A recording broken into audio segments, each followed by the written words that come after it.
There we go. So for those of you who haven't heard my voice before, I'm Shauna Joy. I'm the District Operations and Regional Manager Coordinator over here in the great state of Washington at the State Conservation Commission.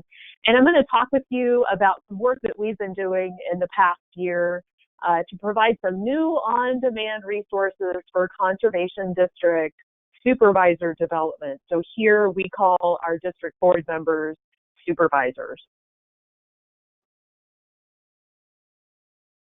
So like many other states, I'm sure we've had a little bit of a saga of supervisor development in Washington that's gone through a number of years. We've always had a big demand for training to do the job and training in many different aspects. We worked on informing what sort of training we needed back in 2015 with a survey of supervisors.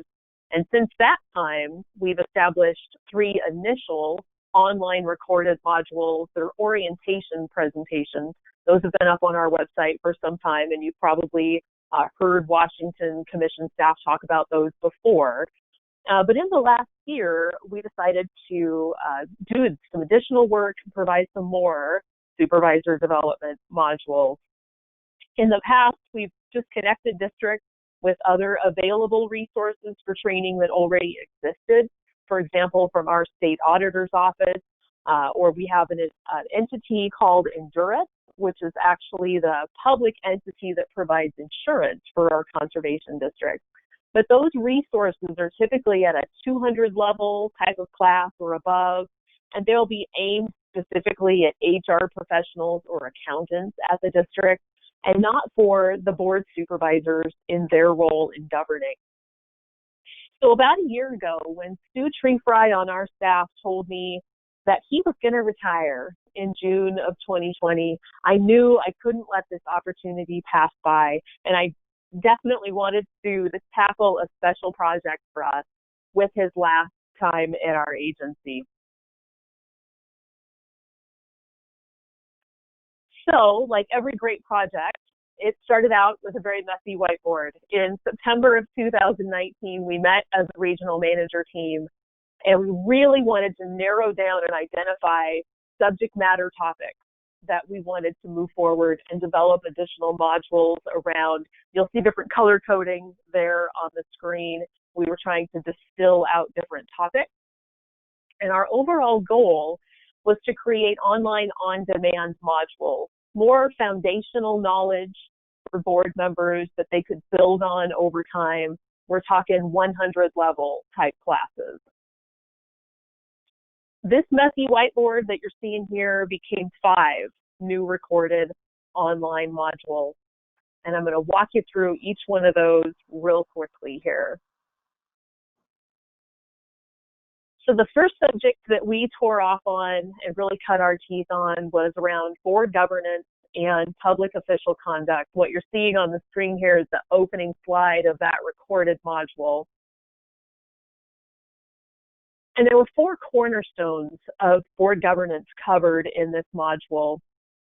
The first one, really knowing your fellow board members. This talks about getting to know the strengths and priorities and representation of the communities in the district that each of those board members brings to the table to help them think about how to build a productive board team dynamic, how to function as a unit, as a governing board.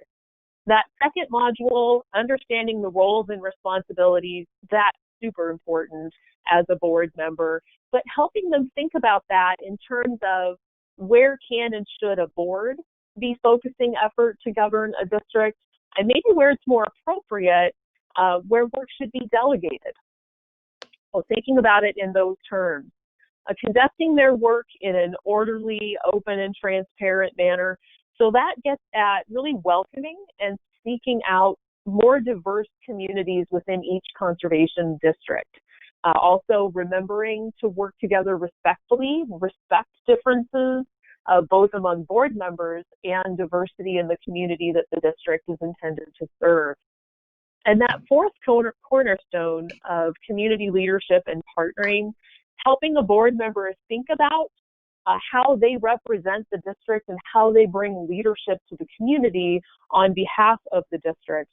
and also cautioning about ensuring that they're representing a united front as board members when they're in a role where they're representing the district. So whatever the district decided is their position, helping the board members think about their role in representing that.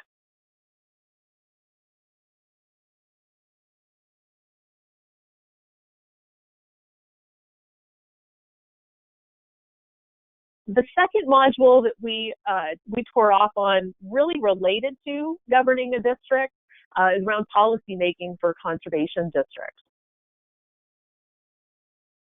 Really two key aspects covered in this module and two main types of policy making, both internal policies that a district could establish to govern how the board interacts and or aspects of district operations, but also external policies. And those may become resolutions that would go forward to a state association meeting, or that might be sent to partner entities or agencies calling for some form of action or change.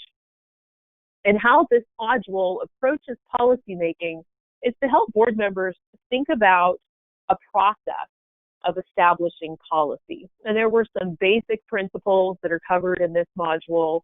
First, reaching agreement on the direction that the board and the district wants to go. Also, doing your homework. So making sure that you're stating facts and you're relying on credible information as you're drafting a policy. Really clarifying what the district needs to have happen. So being really clear and concise on what they want to see and calling for the action or the change that they want to see as the district. And finally, there's always an element of accountability. So once they've established a policy, or maybe they've put forward an external resolution calling for change, what happens? Is the policy being followed? Is it working well? Did they see the change that they wanted to see following this effort to establish the policy? The third module that we took on is financial oversight by conservation district boards. I'm sure all of us have seen instances where that was not happening well. Folks asleep at the switch, things can easily go awry if this isn't really tended carefully by our board supervisors. So this module, again, this is a 99 level or 100 level class. It's not aimed at a CPA or bookkeeping staff, but it's to help the board members understand some basics of their role and fiduciary responsibility. So this module covers things like differences between the district treasurer and the district auditor, the roles of each of those positions, where the Washington State Auditor's Office fits in and what they do in interacting with the district on audit. It talks about cash versus accrual accounting and why each one could be beneficial to use as a conservation district, and also what requirements are around that, and other duties of a board supervisor with respect to financial oversight, watching for those red flags, ensuring internal controls are in place and followed, those sorts of things. And because this is a really meaty topic, we always direct and add additional resources for further study to the end of these modules, but especially with the financial oversight module, because there is a lot that someone could definitely learn and understand here. The next one we took on is also meaty, board members and employees, accountability and partnership. This is a really nice, friendly way of saying personnel oversight. A lot of our districts here in Washington State have hired employees, and as you heard in Jean's presentation earlier today, we have districts with 30 plus employees. And if that's not a situation where you can get in a sticky wicket fast, I don't know what is. This module goes into some basics. And we worked with, I want to point out here, an entity called Endurus. You heard me mention them a moment ago. They are the risk insurer for the conservation districts in Washington State, and a lot of help when it comes to navigating issues that may arise with personnel matters. So this particular module, we talked about board member responsibilities, we talked about staff responsibilities. There's always a natural tension between the two.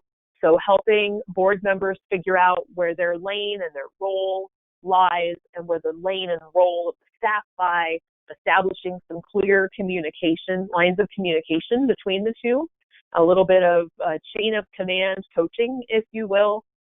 The great importance of strong vetted personnel policies and following those, and then most importantly, what to do when things go wrong. So when there's a complaint or anything like that, how should those be handled at the district, and helping those board members think about how they can manage that situation for the best possible outcome.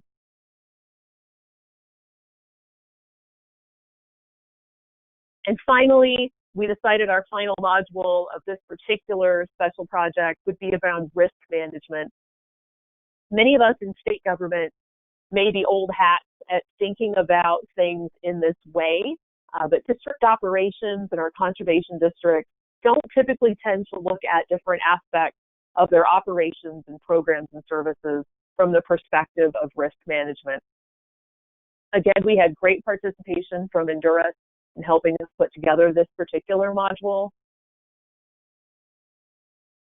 And I love this slide. Risk is all around you. You can't hide in your cardboard box and hope it will go away.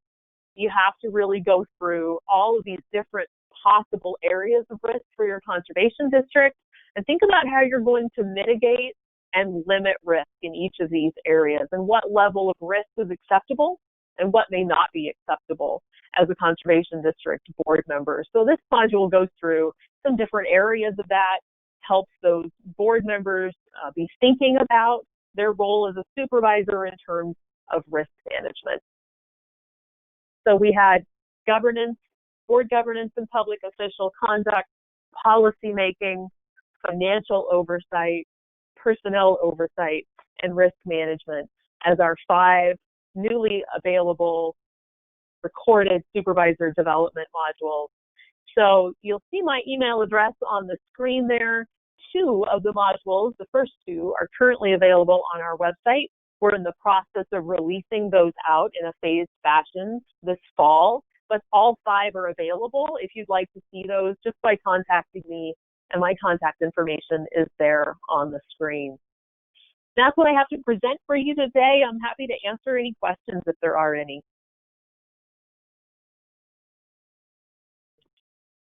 The first question we have, Shauna, is how are these modules delivered? Online or in person, by state agency, field staff, self-guided, during board members, one-on-one, larger training, all the above?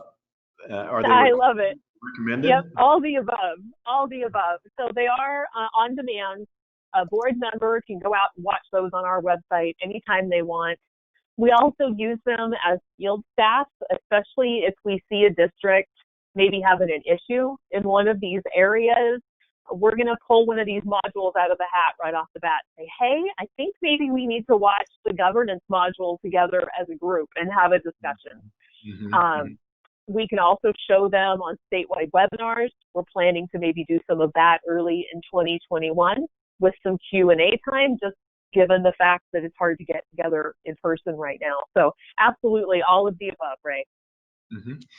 And some people are probably wondering how Stu's enjoying retirement. He's been such a stalwart member of these field staff, state staff idea sharing sessions. So give a mini report on Stu if you've got one. I do, actually. Stu emailed me this morning, wish me luck on this presentation.